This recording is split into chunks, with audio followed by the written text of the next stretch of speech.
Мына момда мамонттың тиши чыкты да. Тарыхый табылга карьерди казуу маалында техникага урунуп, айдоочулар байкап калып, борбордон археологторду чакырган. Текшерүү учурунда 3-5 метр тереңдиктеги кум шагыл кендеринен бири-биринен 150-140 метр аралыктагы эки башка жерден азуу тиштин жана астыңкы жаактын сыныктары чыкты. Эки жерден иште кум жүктөп атып эле бир сөөк чыгып калды, мындай тоголок болгон эле. Бул эмне сөөк болуп экен деп четин казып жүктөп атып эле. Анан тиштеп айтып калгандан эле археологдор келип өзлөрү казып көчөгөнү башты чыгарып алып кетишкен. Табылгалар азырынча обочолонгон, бирок алардын бир эле кендин эки башка жеринде болушу бул аймакта келечектеги ачылыштарга бай болушу мүмкүн экендигин далилдейт.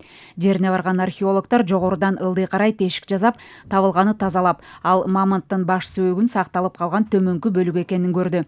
Сөөктөр начар абалда болгондуктан археологдор баш сөөктүн бир бөлүгүн гана алып чыга алышты. Мурда табылган тиштин жана жаактын сыныктары тазаланып алынды. Табылгалар таңгакталып борборго жеткирилди. Биз барганда бизге тапшырып берди, ушундай таптык деп. Анан биз ошон үчүн шаштык. Ал чыккандан кийин эле уже кургап баштайт, сынып баштайт да.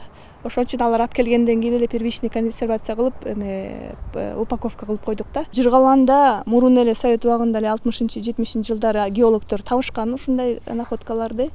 Мамонттун сөөктөрүн жана носорог деп коет, шерстистый носорог деп коет. Ошолунда сөөктөрүн ар кандай ошо плейстоцен убагында мегафаунанын жаныбарлары сөөктөрү чыккан да. Эми булар көлөкө жерде атайын шартта сакталып, табигый жол менен узак убакыт кургатылат. Андан кийин гана ачыкталып, изилдөө иштери башталат. Паралоид B72 деген сактоо консервациялык эритмелер бар. Ошону колдонуп алгачкы буну консервация кылып, анан бинт менен ородук. Себеби дегенде бул 1 жылдан 2 жылга чейин акырындык менен кургаш керек да.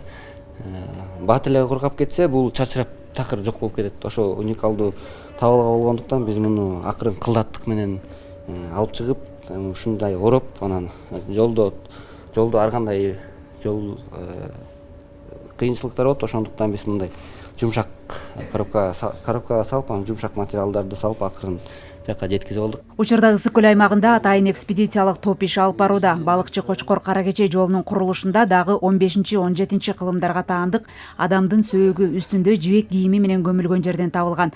Ал да борборго алынып келинди.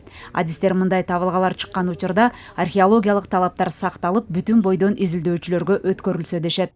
Илим үчүн да албетте палеонтологдорго, археологдорго доступ илим үчүн мындай эч кандай чектөө жок да.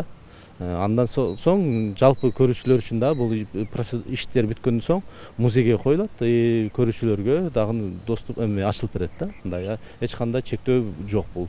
Биздин тарыхый бул ченем биздин ушул мыйзамдарда көрсөтүлгөн ошол процедуралар менен иш алып барылып атат. Жыргалаң дарыясынын өрөөнү плейстоцен фаунасынын табылгалары менен белгилүү. Буга чейин 2016 жылыда мамонттун чүкөлүү жиликке окшогон сөөгү табылган. Учурда Улуттук илимдер академиясынын музейинде сакталып турат.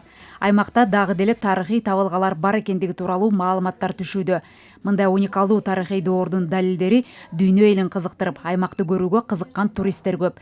Тарыхый маданий мурас объектилери эми комплекстүү изилденип, кеңири маалымат топтоого аракет кылат. Элиза Нурматова, Азамат Кыдыр Токтоев, Ала Тоо 24.